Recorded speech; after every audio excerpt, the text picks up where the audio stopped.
Hello friends, welcome back to my YouTube channel David creations. और मैं कृष्ण त्रिपाठी आप लोगों का अपने चैनल में स्वागत करता हूं। तो आज मैं बात करने वाला हूं ई गवर्नेंस के बारे में। कुछ लोगों को इसके बारे में डायरेक्टली पता होता है, कुछ लोगों को इसके बारे में इनडायरेक्टली पता होता है। सो आज हम इस टॉपिक के बारे में डिस्कस करने वाले हैं। ये टॉपिक क्लास 12 के लिए, या फिर आप बीसीए कर रहे हो या फिर पीजीडीसीए कर रहे हो, उनके टर्म्स एग्जाम में आता है। सो चलिए बिना डिस्टर्बेंस के शुरू करते हैं।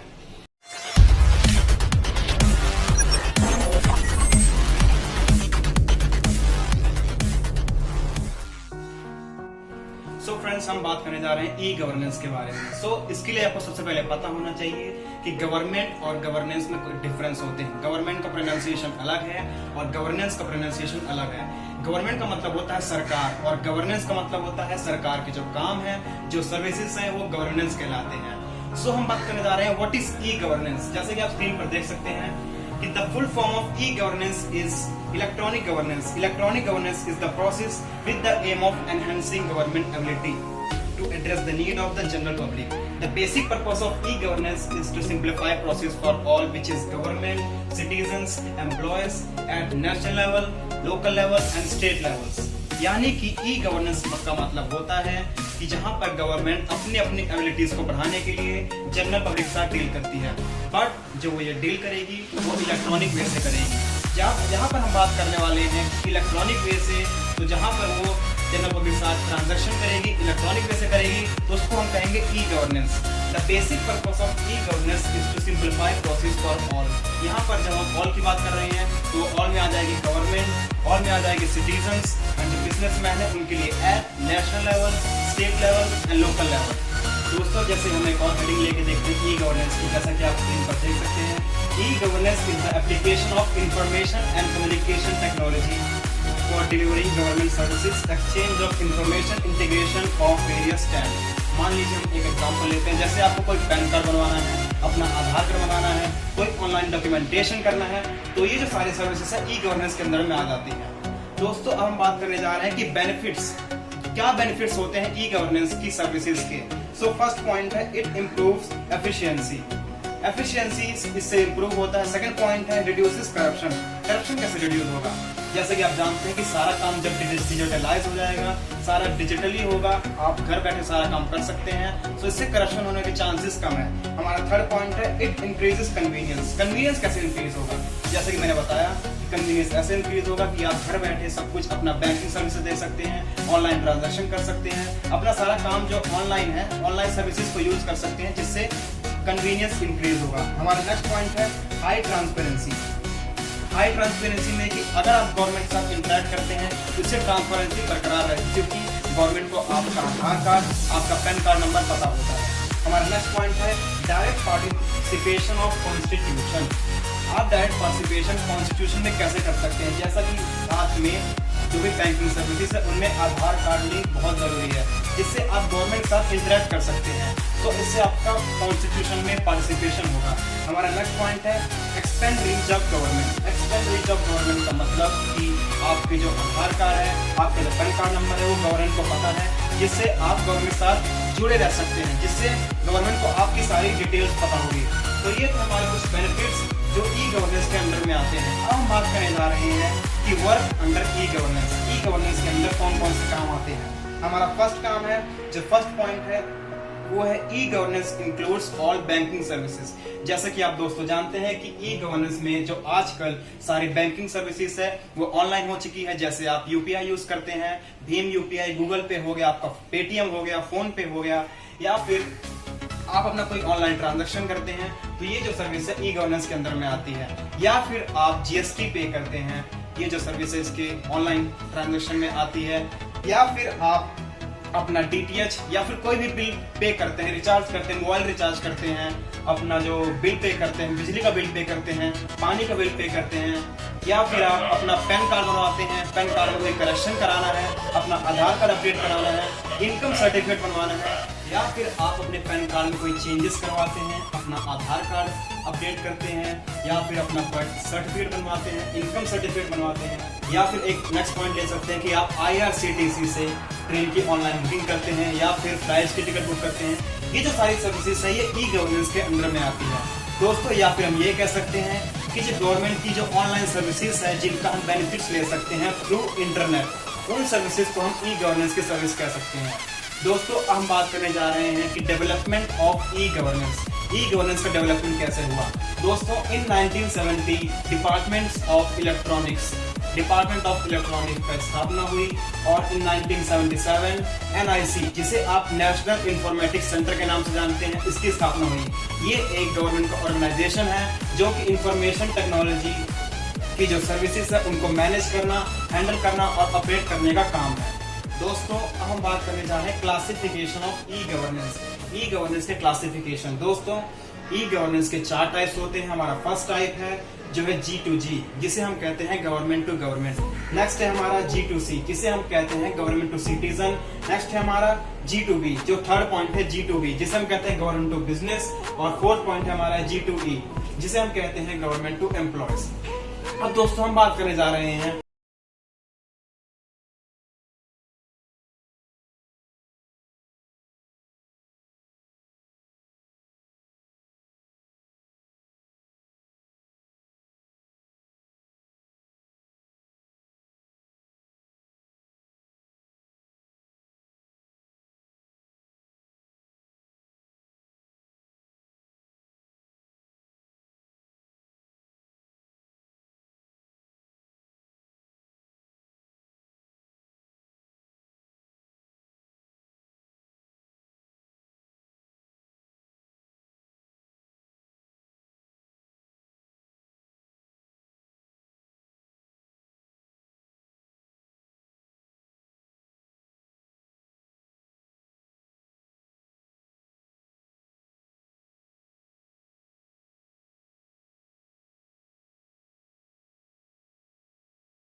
ऑनलाइन देख सकते हैं। सो ये जो सारी सर्विस है ये G2E के अंदर में आती है। दोस्तों अब मैं बात करने जा रहा हूँ मॉडल्स ऑफ ई गवर्नेंस। दोस्तों there are various types of models in e governance, but मैंने कुछ मेन मॉडल्स लिए हैं, जिसमें सबसे पहला है कस्टम एंड एक्साइज। ये गवर्नमेंट ऑफ इंडिया का एक मेन मॉडल है, जिसकी कुछ मेन पॉइंट्स मैं आपको स्क्रीन पर दिखा रहा हूँ, मैं पढ़ के बता देता हूँ। 98% of export and 90 to 95% import documentation computerized। Next point है ई फिलिंग, जिसे हम इलेक्ट्रॉनिक फिलिंग भी कहते हैं, through ice gate. Next point है हमारा service tax returns electrically processed. जैसे कस्टम एक्साइज ड्यूटी है, इसका जो पोर्टल है वो आइस गेट है, जिसके जरिए अगर आप इंपोर्ट करना चाहते हैं तो आपको इंपोर्ट ड्यूटी लगेगी। ये जो सारे प्रोसेस है ये आइस गेट के अंदर में आते हैं। हमारा जो सेकंड मेन मॉडल है वो है इंडियन रेलवेज। इसकी जो मेन पॉइंट्स मैं आपको बता देता हूँ दोस्तों।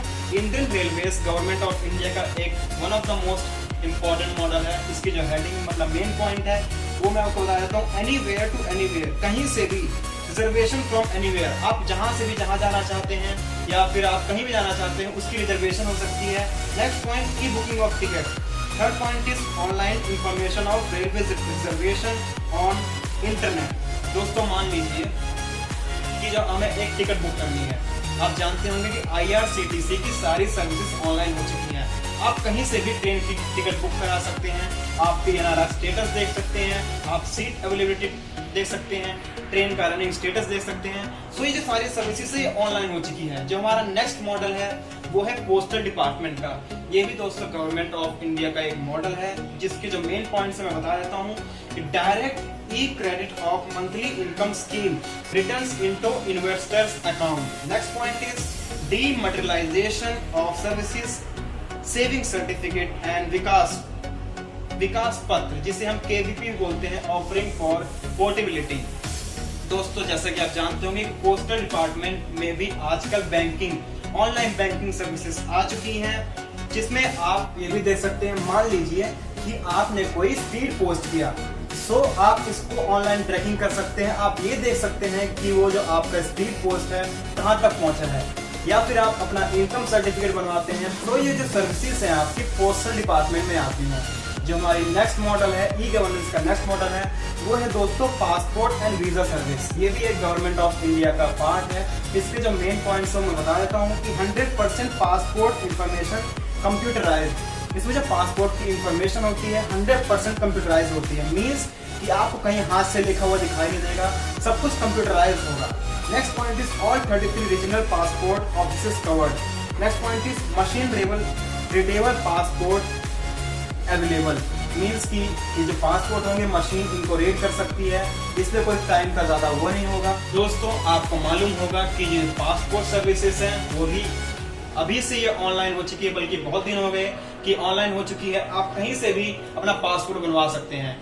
दोस्तों जो पासपोर्ट के लिए जो पोर्टल था वो TCS ने बनवाया था।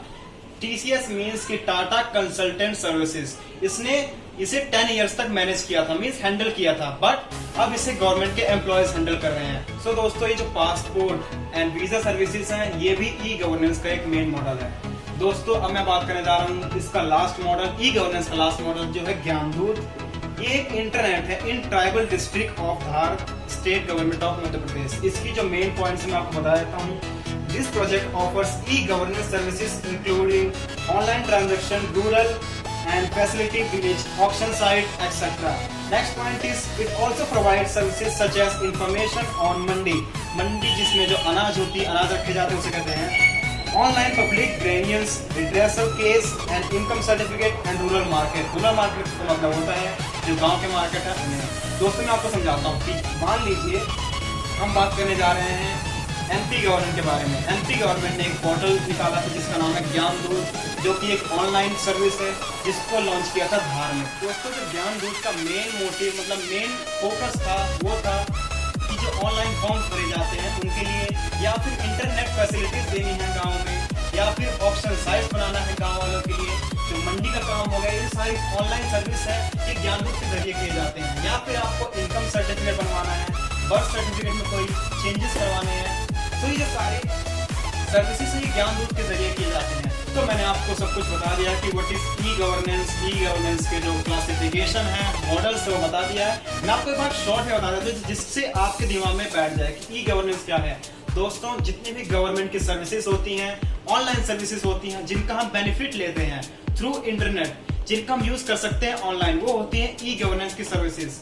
इसके जो दोस्तों क्लासिफिकेशन होते हैं 4 होते हैं, जिससे सबसे पहले है G2G जिसे कहते हैं गवर्नमेंट टू गवर्नमेंट। नेक्स्ट है हमारा G2C जिसे हम कहते हैं गवर्नमेंट टू सिटीजंस। नेक्स्ट है हमारा G2B जिसे हम कहते हैं government to business. And last point है हमारा G2E जिसे हम कहते हैं गवर्नमेंट टू एम्प्लॉयज। दोस्तों इसके मैंने मॉडल्स बता दिए हैं आपको। अगर आपको कोई दिक्कत आए तो आप नीचे कमेंट सेक्शन में मुझसे पूछ सकते हैं। सो फ्रेंड्स, अगर आपको